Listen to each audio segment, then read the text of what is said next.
On Wednesday afternoon, I pick up the children from school. It's like the lines at Disneyland.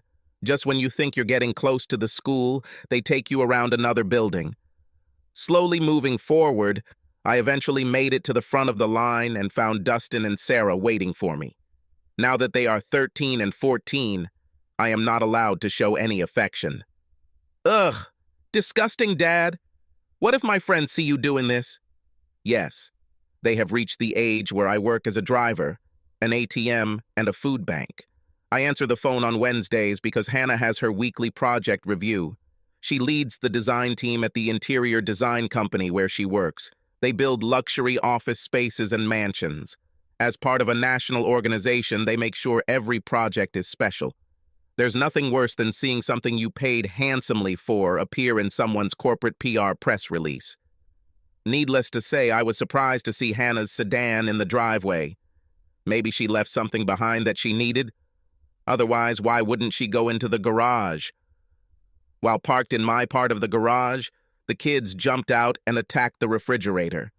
Hey, take it easy, guys. Save room for dinner. Setting my briefcase on the floor, I walked into the living room to find Hannah curled up on the couch, covered with a blanket. The day was warm and the house was definitely not cold. Hey, baby, what's going on? I don't feel very well. My stomach is doing somersaults and I'm having problems. What do you think this is? Must be some kind of flu. Okay, so why aren't you in bed? I was, but I had an accident.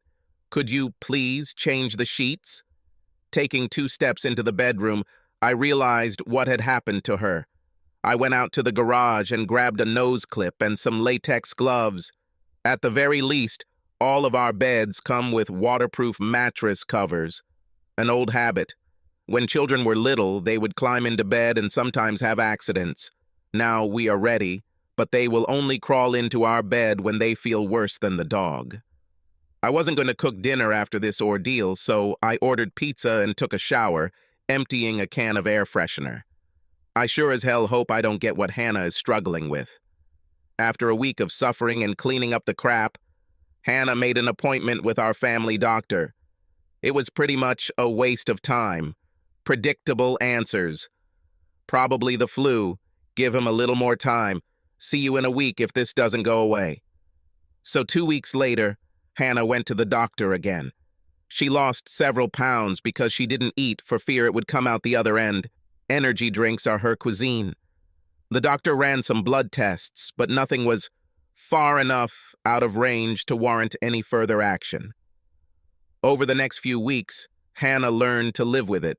She felt like crap, pun intended, and was wearing adult diapers and baggy pants to hide the fact. It was my job to pick up the groceries. No, I didn't use a list. It was easier to pay the full fare and have Hannah place the online orders. While the kids and I wanted something to do on the weekend, Hannah never felt up to it. We did some things without her. Our personal life has suffered greatly. There is nothing surprising. Who wants to do dirty things when you risk doing even more dirty things? At least I jerked off from time to time. Oh shit. 2 months later, Hannah turned to a specialist. Of course, she felt great the day before and on the day of her appointment. They did blood tests until our insurance deductible was met. Kiss these 5 pieces goodbye. Some elevated levels of unknown enzymes were found in her intestines. It made sense, but it wasn't explained why. Possibly Crohn's disease, but tests for that were negative. She was given the oh-so-popular, "keep an eye on this." One evening, I jokingly asked, "Do you think I make you sick?" "How can you say that? You've been great taking care of me since this started. I'm so tired of fighting this. I wish they would find something, anything." Hannah's new life was that of a recluse. She worked a lot at home and rarely went outside. Her weight dropped another 20 pounds. From time to time, she felt better, but that only lasted until the weekend. The kids were so busy with their sports schedules that they really didn't notice how rarely Hannah attended their games. Time passed as usual. Hannah wasn't sick enough to miss work, but she was slowly losing her team. Management demoted her. Months turned into years. Hannah felt guilty that we weren't having sex, so she took one at a time, about once a week. It was better than nothing. After Dustin turned 16, He became hell on wheels. I no longer had to worry about getting him and Sarah to and from school. Now I had to worry about why they weren't home. At least Hannah was trying to help. She rarely felt 100%, but she learned to live with it. For a while, Hannah seemed to be getting better with her bowel problems, but that only lasted about 6 months. When the problems returned, everything was just as bad as before. Hannah cried a lot. Her life went on as usual. Dustin graduated from high school and was heading to college. Sarah graduated early and was also out the door. The day after Sarah graduated from high school, I cornered Hannah. "We need to talk." "Fine. What's the matter?" I filed for divorce, citing irreconcilable differences. The stunned look turned into full-blown rage. "Did you cheat on me? How can you do this to me? The kids have grown up, and it's time for me to move on. How can you leave now? I know the last 5 years have been hard, but I never stopped loving you. What have I done to deserve this?" "Dennis Wilson." Hannah's eyes widened. No matter how hard she tried, she could not hold back her tears. "You knew?" "This is a stupid question. I was just biding my time until the kids left for college. It was cheaper to support you while they lived at home. I hope it was worth it." "But John, that was many years ago. We've already been through this. I'm sorry. I was wrong and shouldn't have done this." Cry me a river of tears. Wrong or not, you did it and felt no remorse. Heck, you even contacted him again once you felt better. Back off. As soon as I moved, Hannah instantly perked up. She no longer suffered from intestinal problems. I really made her feel sick. We sold the house and split the profits. I thought I could avoid counseling, but that wasn't the case. The result remained unchanged. I would rather take a chance on a new search than continue with a known cheater. When I found out that Hannah was having an affair with Dennis Wilson, I was devastated. I came across Hannah's secret email account, so I installed a program on my phone to monitor her activities. You spend your life dedicated to your partner and find that you are not enough for her. The obsession with scorching the earth faded into the background as my lawyer outlined how bleak my future life would be. Penniless, while Hannah will be able to accommodate her lover in the same house that we bought together, but which I spent all my free time restoring. It's cheaper to keep it. Wait until the children leave home. The lawyer drilled it into my head that Hannah could file for divorce at any time and my fate would be pretty shitty. This was enough, to the point that I thought about fleeing the country. In the end, I did everything I could to remain her husband. I stayed, and my children became my life, counting down the days. It was while searching the internet that I found the April Fool's joke.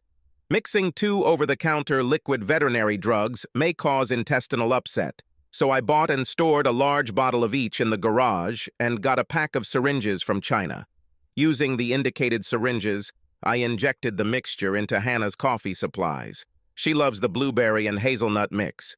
The kids didn't drink coffee and I hated the mixture. For the first few days, Hannah didn't complain at all until I increased the dose of the formula.